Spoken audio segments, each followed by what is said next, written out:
हो गया है हमारे खास कार्यक्रम 20 मिनट 20 रिपोर्टर का। हमारे संवाददाता सीधे ग्राउंड से आपको बताएंगे पूरी खबर।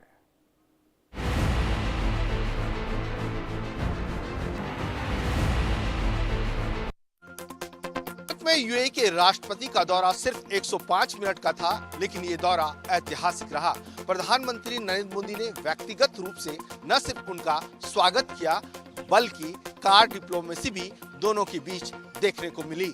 दोनों देशों के बीच 9 बड़े समझौते हुए। विदेश सचिव विक्रम मिस्री ने ऐलान किया कि भले ही दौरा उनका छोटा था, लेकिन काफी महत्वपूर्ण रहा। कई बड़े सेक्टर में बड़े एमओयू साइन किए गए। दोनों बड़े नेता मौजूद रहे। चाहे हम न्यूक्लियर एनर्जी की बात करें, आर्टिफिशियल इंटेलिजेंस की बात करें या डाटा सेंटर में निवेश करने की बात करें, साल 2032 तक दोनों देशों के बीच व्यापार का ट्रेड 200 अरब डॉलर करने का लक्ष्य रखा गया है।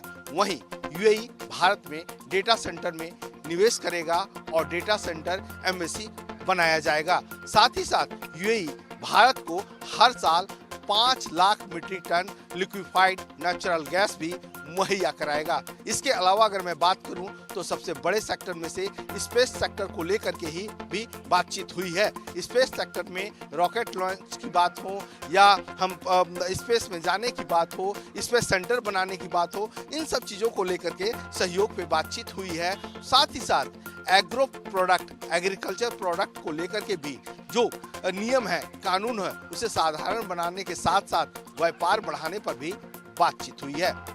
कैमरा पर्सन सेतु के साथ मनोहर केसरी, इंडिया न्यूज, दिल्ली।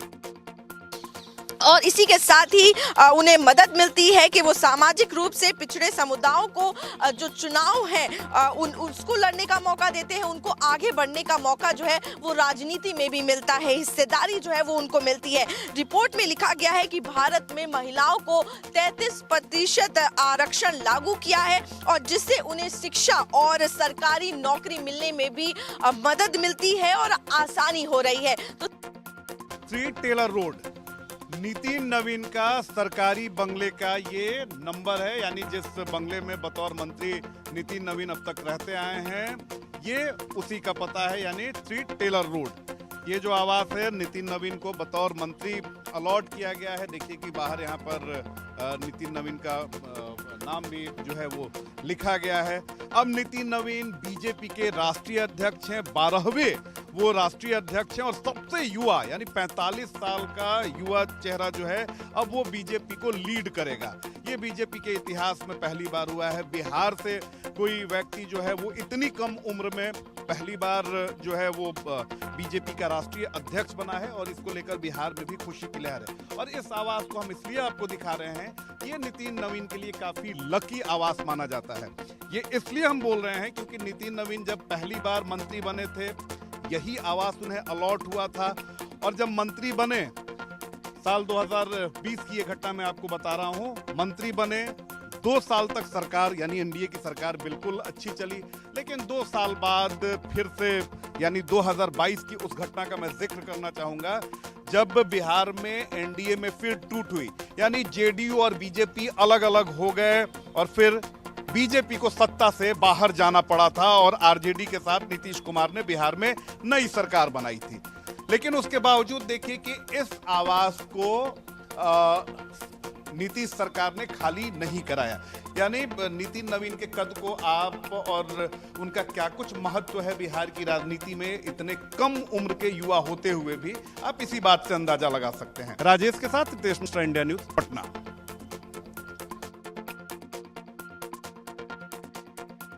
समाजवादी पार्टी कार्यालय पर आज एक महत्वपूर्ण बैठक है। अखिलेश यादव की अध्यक्षता में ये बैठक होगी। समाजवादी पार्टी के राष्ट्रीय अध्यक्ष अखिलेश यादव की अध्यक्षता में ये बैठक होगी। समाजवादी पार्टी के सभी सांसद मौजूद रहेंगे। लोकसभा के 37 सांसद वो मौजूद रहेंगे, राज्यसभा के 4 सांसद वो मौजूद रहेंगे और जो सबसे महत्वपूर्ण मुद्दा है वो कहीं ना कहीं एसआईआर को लेकर इस बैठक में चर्चा की जाएगी। और दूसरा जो सबसे महत्वपूर्ण है वो कहीं 2027 का चुनाव, 2027 के चुनाव को जीतने के लिए आज रणनीति बनाई जाएगी और ये देखा जाएगा सांसदों द्वारा ये रिपोर्ट कार्ड लिया जाएगा कुछ ऐसे जो प्रत्याशी हैं, जो संभावित प्रत्याशी हैं, उनको लेकर चर्चा की जाएगी, उनके नामों को लेकर चर्चा की जाएगी, उनके रिपोर्ट कार्ड जाना जाएगा। लगातार समाजवादी पार्टी इसको लेकर ज़मीनी स्तर पर फीडबैक ले रही है। तो कहीं ना कहीं जो समाजवादी पार्टी के सांसद हैं वो ये बताएंगे कि जो संभावित प्रत्याशी हैं इनकी क्या स्थिति है और उन्होंने क्या क्या काम किया है, जो पार्टी के द्वारा विभिन्न कार्यक्रम चलाए गए तो उनका कितना योगदान रहा है, और ख़ास करके जो सबसे महत्वपूर्ण है कि किस तरीके से वो जनता में उनकी क्या राय है, जनता में उनकी क्या पकड़ है, ये टटोलने का प्रयास किया जाएगा। और आपको बता दें ये बैठक 2027 के चुनाव को लेकर काफ़ी महत्वपूर्ण है और अखिलेश यादव अब पूरी तरीके से तैयारी में जुटे हैं, खास करके आने वाले पंचायत चुनाव और विधानसभा चुनाव के लिए। कैमरामैन अरशद के साथ सिद्धार्थ प्रताप सिंह, इंडिया न्यूज़, लखनऊ। धर्मांतरण के आरोपी डॉक्टर रमीज की रिमांड पुलिस ने ली और 48 घंटे उससे पूछताछ करेगी। कई बड़े सवाल हुए, लगातार पुलिस उससे पूछताछ करती रही, 2 घंटे से ज़्यादा उससे पूछताछ के 40 से ज़्यादा सवाल थे जिसको लेकर पुलिस लगातार उससे पूछताछ करती रही। सबसे पहला सवाल ये था कि आज जब फरारी काट रहे थे कौन कौन लोग थे तुम्हारी मदद कर रहे थे। लखनऊ की चौक पुलिस ने रिमांड लेने के बाद 8 घंटे में उससे 50 सवाल लगे। इसमें इस्लामिक मेडिकोज ग्रुप निशाने पर है, यौन शोषण और धर्मांतरण के आरोपी केजी में डॉक्टर रमीज, पुलिस लगातार उससे सवाल करती रही। उससे जो सबसे महत्वपूर्ण सवाल रहे ये पूछा गया कि किस इस्लामिक संगठन से वो जुड़ा हुआ है, कौन कौन उसकी मदद कर रहे हैं, खास करके आगरा में जो इस्लामिक मेडिकोज ग्रुप से वो कैसे जुड़ा, ये सवाल, किसी इस्लामिक संगठन से वो प्रभावित था, किस उसकी और दिल्ली विस्फोट कांड के आरोपी परवेज में कहाँ मुलाकात हुई थी। पुलिस ये भी जानने की कोशिश कर रही थी वो कैसे दोनों महिला डॉक्टर के संपर्क में, फरारी के दौरान भागकर किसके संपर्क में था, आगरा बस्ती और अन्य मेडिकल कॉलेज में कौन कौन लोग उसके संपर्क में। तमाम बिंदुओं से पुलिस उससे पूछताछ करती रही। पुलिस अब जल्द उसके शीश महल, उसके फ्लैट के साथ ही पीलीभीत के नेवरिया के उसके पैतृक आवास लेकर जा सकते हो। डॉक्टर रमीज से लगातार पुलिस सवाल कर रही है लेकिन वो कुछ सवालों पर चुप्पी साधे हुए है। कैमरामैन अरशद के साथ सिद्धार्थ प्रताप सिंह, इंडिया न्यूज़, लखनऊ। इस समय जम्मू श्रीनगर नेशनल हाईवे पर हैं और लगातार जम्मू कश्मीर में 26 जनवरी से पहले आतंकी खतरे को मद्देनज़र जो है वो सुरक्षा व्यवस्था को कड़ा किया गया है। और ख़ासतौर पे आपको बता दूं कि सुरक्षा बलों के जवान जो है वो यहाँ की सुरक्षा को सुनिश्चित कर रहे हैं। आप देखेंगे हम इस समय हाईवे पे हैं और हाईवे पर तमाम जो चलने वाले वाहन हैं उनकी सुरक्षा और लोगों की सुरक्षा के लिए ख़ासतौर पे यहाँ पर मेटल डिटेक्टर, एक्सप्लोजिव डिटेक्टर और डॉग स्क्वाड के साथ जो है वो जो चेकिंग की जाती है। और ये बड़ा ज़रूरी इसलिए भी हो जाता है क्योंकि लगातार दुश्मन किसी भी तरीके से जम्मू कश्मीर में आतंकी गतिविधियों को तेज़ करने के लिए या किसी आतंकी हमले को अंजाम देने के लिए यहाँ आईडीज़ लगा सकता है। पहले भी इसी सिदला इलाके पर जो है वो आईडीज़ जो है वो लगाई गई थी और अब इसीलिए ये डॉग स्क्वाड, उसके साथ साथ आप देखेंगे मेटल डिटेक्टर और उसके साथ साथ जो एक्सप्लोजिव डिटेक्टर जो हैं उसका इस्तेमाल किया जा रहा है ताकि किसी भी तरीके से यहाँ अगर कोई ख़तरा हो तो उस खतरे को तुरंत जो है वो यहाँ पर विफल किया जा सके। सुरक्षा व्यवस्था को कड़ा करने के लिए ये तमाम इंतज़ाम जो हैं वो किए जा रहे हैं। Ajay Jandiyal, India news, Jammu. जम्मू कश्मीर में सुरक्षा बलों को हाई अलर्ट पर रखा गया है। चाहे हम जम्मू श्रीनगर राष्ट्रीय राजमार्ग की बात करें या श्रीनगर बारामूला हाईवे की बात करें, जहां पर अब से कुछ देर पहले सुरक्षा बलों ने एक आईडी को जो है नाकारा बना दिया गया है। ओवरऑल अगर हम सिचुएशन की बात करें, तमाम तर रेलवे स्टेशन जो है वहां पर भी अलर्टनेस जो है वो साफ तौर पर देखी जा रही है।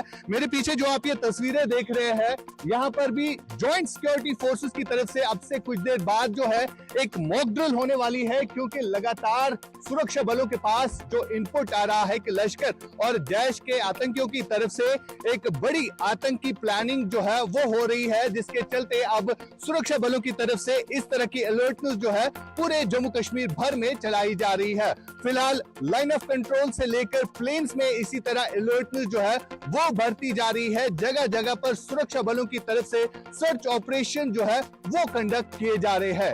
इंडिया न्यूज़ के लिए आशिक मीर, श्रीनगर। हरियाणा के यमुनानगर में 2 कश्मीरी युवकों को धमकाने व दुर्व्यवहार का मामला प्रकाश में आया है। मामला गांव कलावड़ का है, जहां पर 2 कश्मीरी युवक जो शाल बेचने व गर्म कपड़े आए थे तो उनको वहां के युवकों ने कहा कि जय श्री राम के नारे लगाएं, लेकिन युवकों ने जय श्री राम के लगाने से मना किया तो उन्होंने कहा कि तुम्हारे शाल भी खोस ले जाएगी क्योंकि तुम पाकिस्तानी। लेकिन उन्होंने कहा कि हम भारतीय हैं, हम ज़बरदस्ती जय श्री राम नहीं बोलते, हम बाहर से प्यार करते हैं। लेकिन इस वीडियो को एक्स और सोशल मीडिया पर पोस्ट होने से काफ़ी लोगों ने आपत्ति जताई है। वहीं थाना छपर SHO वेदपाल ने कहा कि उनके पास किसी पक्ष ने कोई शिकायत दी नहीं है, लेकिन गांव के बुजुर्गों के द्वारा आपसी सहमति से मामला सुलटा लिया गया है। यदि कोई उनके पास शिकायत आती तो वो कार्रवाई करेंगे। वहीं इस तरह की ये हरियाणा में तीसरी घटना है। इससे पहले कैथल और फतेहाबाद में भी इस तरह की घटना हो चुकी है। यमुनानगर से Devidas Sharda, India news Haryana. Doctor जिसे लोग भगवान का रूप मानते हैं, और यदि वही डॉक्टर सड़कों पर दरिंदा बन जाए तो भरोसा टूटता है, इंसानियत पर भी और सिस्टम पर भी। गुड़गांव के सेक्टर 93 हयातपुर से एक दिल दहला देने वाला मामला सामने आया है, जिसमें आरोपी डॉक्टर नवीन यादव एक डिलीवरी बॉय को अपने काले रंग की स्कॉर्पियो से घसीटता हुआ नजर आ रहा है। इस पूरे मामले में फिलहाल गुरुग्राम पुलिस ने आरोपी डॉक्टर नवीन यादव को गिरफ्तार कर लिया है और साथ ही काले रंग की स्कॉर्पियो भी बरामद कर ली है। बताया जा रहा है कि आरोपी डॉक्टर नवीन यादव इस बात से जल रहा था कि उसकी पड़ोसी की बिल्डिंग को स्विगी ने किराए पर लिया हुआ था और पड़ोसी अच्छा खासा किराया ले रहा था। वहां पर तमाम डिलीवरी बॉय रोजाना इकट्ठे होते थे और जिससे वो तंग था और उसे जलन होती थी। फिलहाल आरोपी डॉक्टर नवीन यादव गुड़गांव पुलिस की गिरफ्त में है और पुलिस रिमांड पर लेकर उससे पूछताछ कर रही है। कैमरामैन दिनेश के साथ गुलशन ग्रोवर, गुरुग्राम। देखिए, ये वो स्थान है जहाँ पर कल एक बहुत बड़ा हादसा हुआ था और लगभग ऐसा बताया जा रहा है कि 170 बच्चे थे जो झूला झूलने के लिए कक्षा 10वीं के जो बच्चे थे तीनों सेक्शन के, वो यहाँ पर आए हुए थे। और आप मेरे पीछे देख सकते हैं कि ये वो झूला है जहाँ पर एक बड़ा हादसा हुआ है। और उसी तरह की दूसरी जगह और देखिए आप, यहाँ पर एक सांदीपनी स्कूल है जहाँ के ये बच्चे थे। तो ये जो हादसा हुआ है इसमें लगभग आप समझिए कि 34 बच्चे जो थे जो घायल हुए हैं और जिनको जिला चिकित्सालय झाबुआ यहाँ से पहुँचाया गया है। वर्तमान में बच्चों की स्थिति बिल्कुल अभी अच्छी है, सुरक्षित हैं, पर सीधे तौर पर ये कहा जाए कि ये जो मामला है ये कहीं न कहीं प्रशासन का इसमें जो है कहीं न कहीं लापरवाही नज़र आ रही है। आप देख सकते हैं यहाँ पर एक किस तरीके से ये जो झूला है ये क्षतिग्रस्त हुआ है। यहाँ पर ये जो चेयर लगी है ये आप देख सकते हैं, यहाँ पर ये चलाने वाला था और किस तरीके से ये पोल और ये सारी चीज़ें यहाँ पर ये गिरी हैं। सबसे बड़ी बात ये रही कि यहाँ पर कोई जनहानि अभी तक नहीं हुई है। कैमरा पर्सन मोहम्मद अली खान के साथ में जावेद खान, इंडिया न्यूज़। भोजशाला वसंत उत्सव को लेकर तमाम तैयारियां जो है जारी है। हम इस वक्त मौजूद हैं भोजशाला परिसर के बाहर, जहां पर आप देख सकते हैं मेरे पीछे, जिसमें मुख्य प्रवेश द्वार जो है तैयार हो चुका है। साथ ही बैरिकेडिंग की जो व्यवस्था है वो पुलिस द्वारा की जा रही है।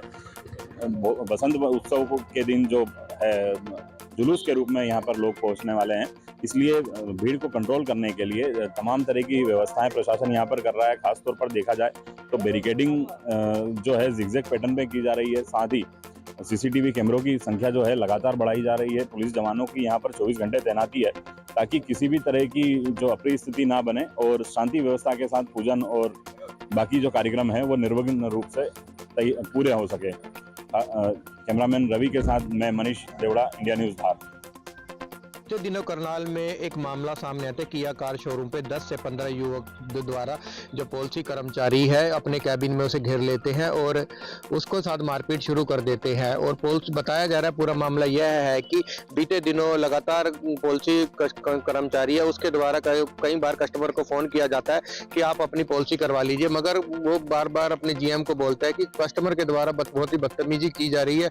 और मामला पूरा 1 साल से बताया जा रहा है कि पॉलिसी को लेकर 1 साल से लगातार विवाद चल रहा है। जो कस्टमर है वो कुरुक्षेत्र का बताया जा रहा है और अपने 10 से 15 साथी के साथ आता है तो और कर्मचारी को उसके कैबिन में घेर लेता है और पूरी तरह से उसके साथ मारपीट करता है। और जो पूरा स्टाफ होता है, किया कार का स्टाफ होता है, वो पूरी तरह दहशत में आ जाता है और कहीं ना कहीं उसे छुड़ाव नहीं होता। और इसी बीच महिला कर्मचारी अगर छुड़ाने की कोशिश करती है तो उसके साथ भी धक्का मुक्की कर दी जाती है। जैसे ही वो 10-15 युवक होते हैं उसको साथी को मारकर फरार हो जाते हैं, तो पॉलिसी मैनेजर को मारकर फरार हो जाते हैं। और जैसे ही वो फरार होते हैं तैसे ही किया शोरूम के जो GM है वो पुलिस को सूचना देते हैं और सूचना मिलते ही पुलिस मौके पर पहुंचती है और उसकी प्राथमिक जांच आरंभ करती है। सीसीटीवी फुटेज को खंगाला जा रहा है, सीसीटीवी फुटेज उन्हें अपने हिरासत में ले ली गई और प्रारंभिक जांच आरंभ कर दी है। करनाल से इंडिया न्यूज के लिए विकास कुमार की रिपोर्ट। नूह जिले के पुनहना ब्लॉक के नई गांव का मामला सामने आया है, जहां पर बता दें आपको कि आवारा कुत्तों का आतंक लगातार बढ़ता जा रहा है। वहीं बता दें कि इस घटना में करीब 30 लोगों को आवारा कुत्तों ने काटा है। वहीं बता दें कि जिसमें 2 महिलाएं शामिल हैं, साथ ही साथ बच्चे, छोटे छोटे बच्चे हैं जिनको कुत्तों ने काटा है और उनका इलाज नज़दीक के जो लल्लन हॉस्पिटल है वहाँ चल रहा है। लोगों में गाँव में दहशत का माहौल बना है कि अब लोग अपने बच्चों को घर से निकाल नहीं दिया जा रहा है, क्योंकि काफ़ी जो आवारा कुत्ते हैं वहाँ आतंक जो बढ़ा हुआ है। वहीं उन लोगों का कहना है, गांव के लोगों का कहना है कि इस पर सरकार और प्रशासन ध्यान दे कि जिस तरह से लगातार जो कुत्तों की संख्या बढ़ रही है आवारा कुत्तों की, वो बच्चों को कहीं ना कहीं घायल करते नजर आ रहे हैं। इसमें छोटे छोटे बच्चे हैं जिनको घायल किया गया है और उनको लेकर जो गाँव के लोग हैं प्रशासन को लिखित में शिकायत दी है ताकि इन आवारा कुत्तों से छुटकारा मिल सके। आप देख रहे हैं नूह से सोनू वर्मा, इंडिया न्यूज़ हरियाणा। महाराणा प्रताप के राष्ट्रीय अध्यक्ष राजवर्धन सिंह ने जो है अजमेर सिविल कोर्ट के अंदर सुप्रीम कोर्ट के वकील के द्वारा एक याचिका दायर की थी, जिसमें अजमेर की ख्वाजा गरीब नवाज दरगाह में शिवलिंग होने का जो है दावा पेश किया है, जिसको लेकर के सोमवार को जो है सुनवाई की गई और सुनवाई के अंदर जो है याचिका को जो है स्वीकार कर लिया गया है, जिसको लेकर के संबंधित विभागों ने जो है दरगाह को अलग अलग नोटिस जारी किए हैं। इसी को लेकर के पूरी तरह से मैं बता दूं कि जो याचिका जो पेश की गई थी उससे पहले भी राजवर्धन सिंह ने जो है राष्ट्रपति के नाम भी जो है दरगाह के अंदर शिव मंदिर होने का दावा पेश किया था और वहाँ पर 2022 के अंदर राष्ट्रपति के पास में याचिका लगाई गई थी, जिसको लेकर के प्रथम पक्ष राजवर्धन सिंह को माना है और उनको लेकर के पूरी तरीके से सुनवाई जो है की गई और याचिका को स्वीकार भी किया गया। वहीं दूसरी ओर बता दूं कि अब जो कोर्ट ने अगली जो तारीख 21 फरवरी की दी गई है और 21 फरवरी को अब देखना है कि 21 फरवरी को आने वाली जो 21 फरवरी है उस 21 फरवरी को कोर्ट क्या डिसीजन लेता है, क्या फैसला। में हमारी मौजूद है हापुड़ के बाबूगढ़ कोतवाली क्षेत्र में। अगर बात करें बाबूगढ़ कोतवाली क्षेत्र की तो यहाँ पर रात पुलिस द्वारा गांव फतेहपुर में एक मकान के अंदर छापेमारी की गई थी, जहां से 200 किलोग्राम कॉटन गन पाउडर बरामद किया गया और पटाखे बनाने की सामग्री बरामद की गई और उपकरण जो पटाखे बनाने के लिए इस्तेमाल किए जाते हैं वो उपकरण यहां से बरामद किए गए थे। मैं अपने कैमरामैन से कहूंगा कि दिखाएं कि जो ये इस समय पैकेट रखे हुए हैं, जो बोरे रखे हुए हैं, इनके अंदर 200 किलोग्राम कॉटन गन पाउडर है जो पटाखे बनाने में यूज किया जाता है। और एक बार मैं अपने कैमरामैन से कहूँगा कि इधर की साइड में दिखाएं, ये वो पटाखे हैं जो इस गन पाउडर से बनाए जाते हैं। यहाँ पर लगभग बात करें तो 27 बैग इनके बरामद हुए हैं और लगभग 200 किलोग्राम कॉटन गन पाउडर यहाँ से बरामद हुआ है। बाबूगढ़ कोतवाली पुलिस की बड़ी कार्रवाई यहाँ पर देखने को मिल रही है।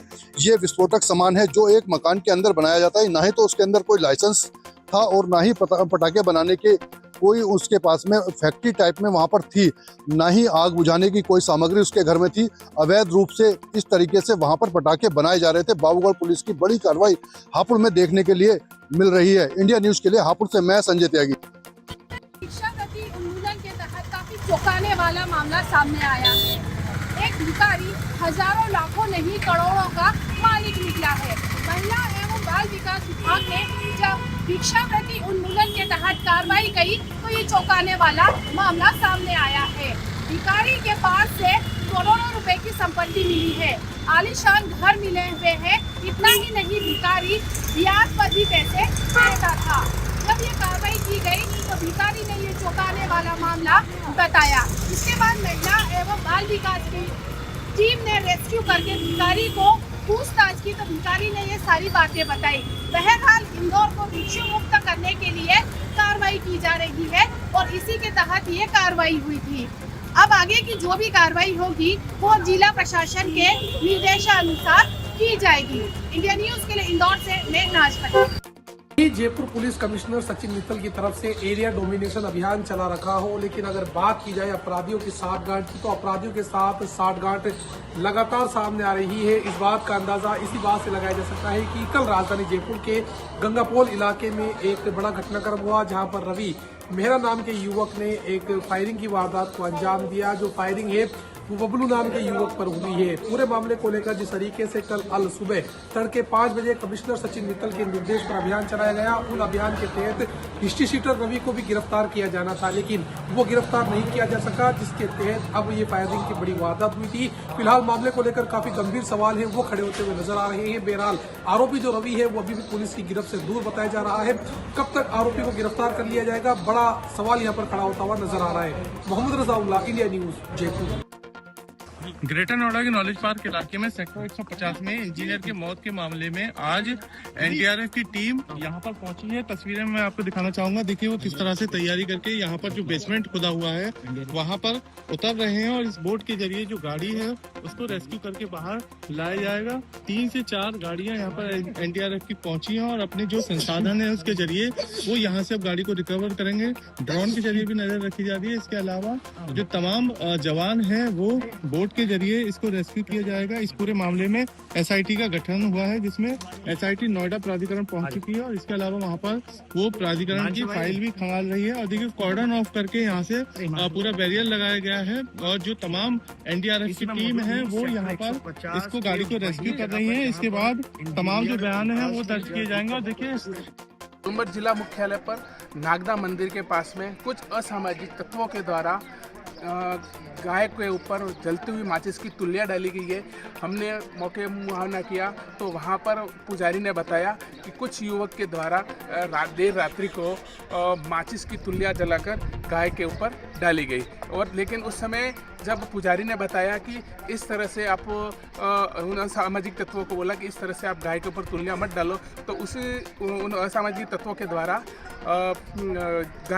मंदिर के जो पुजारी है उसको गाली गलौज किया गया। तभी उस दौरान बीच बचाव में कुछ युवक आए और उन्होंने उन दोनों के बीच में जो जड़ हो रही थी उसको उन्होंने दूर किया। उसके बाद में ये सारी वारदात है जो सीसीटीवी फुटेज के अंदर कैद हो चुकी है। कैद होने के बाद में लोगों ने पुलिस प्रशासन से गुहार लगाई और एफआईआर दर्ज कराई। एफआईआर दर्ज कराने के बाद कुछ सामाजिक संगठनों के द्वारा वहाँ थाने में जाकर वहाँ नारेबाजी की और उसके अलावा जो वहाँ के जो पुलिस प्रशासन के अधिकारी थे हेरम जोशी, उन्होंने पूरे मामले की जानकारी ली और सीसीटीवी फुटेज देखने के बाद में सबसे अपील की कि किसी तरह से कोई शांति भंग न करे। जो अपराधी है उनके खिलाफ कानूनी कार्रवाई की जाएगी।